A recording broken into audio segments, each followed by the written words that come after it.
விஜய்க்கு வந்து பாத்தீங்கன்னா ஒண்ணுமே இல்ல. இவங்க தடை ஏற்படுத்துறாங்க, அவங்க தடை ஏற்படுத்துறாங்க, அவங்க தடை ஏற்படுத்துறாங்க. தடை ஏற்படுத்தினா அனுமதியே கிடைக்காது சார். நான் ஒண்ணே ஒண்ணு சொல்லட்டுமா உங்களுக்கு உச்சபட்சமா? நம்ம நெறைய பார்க்குறோம் விஷயம். இது நான் மீண்டும் நீங்க கேட்டதுக்கு நான் அழுத்தமா பதிவு பண்ண கடைசியா கூட நான் வரேன். இங்க வந்து நீங்க தான் வந்து மக்கள சந்திக்கிறதுக்கு போறீங்க. நீங்களே ஒரு அறிக்கையும் விடுறீங்க. ம். அந்த அறிக்கையில வந்து பார்த்தீங்கன்னா, வாகனத்துக்கு பின்னாடி யாரும் வரக்கூடாதுன்னு நீங்க தான் அறிக்கை விடுறீங்க. கண்டிஷன்ஸ் நீங்க உங்க தொண்டருக்கு போடுறீங்க. அரசு போடக்கூடிய கண்டிஷன் உங்களுக்கு. ம். நீங்க ஒரு கண்டிஷன் போடுறீங்க. ம். அந்த கண்டிஷன் ஃபாலோ ஆகல.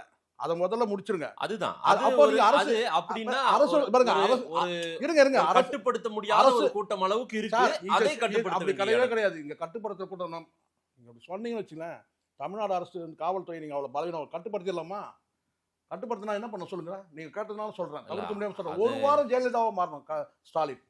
இப்ப ஸ்டாலின் வந்து பாத்தீங்கன்னா என்னவா இருக்கிறாருன்னா, பாதி கலைஞராவும் அந்த அளவுக்கு இருங்க மிகைப்படுத்துற விஷயம் இல்ல நீங்க சொன்னதனால நான் சொல்றேன். நீங்க என்ன என்ன சொன்னீங்க? விபரீதம் இல்ல நடந்துச்சு? நீ சார் முதல்ல ஒரு விஷயம் முடியுங்க. இல்ல என்ன இல்ல விபரீதம் நடந்துச்சு? நீங்க சொன்னீங்க எனக்கு கேட்டா தடை ஏற்படுத்துறாங்கன்னு சொன்னீங்கல்ல. ஆ. என்ன தடை ஏற்படுத்துனாங்க? நீங்க சொல்லுங்க. நீங்களே ஒரு கண்டிஷன் போடுறீங்க. அத உங்களுடைய தொண்டர்கள் வந்து ஃபாலோ பண்ணவே இல்ல. 23 கண்டிஷன் சொன்னீங்க. அந்த 23 கண்டிஷன் நீங்க வந்து போட்டீங்கன்னா, நீங்க அத ஃபாலோ பண்ணவே இல்லன்னு அவர் சொல்ல பண்ணாரு.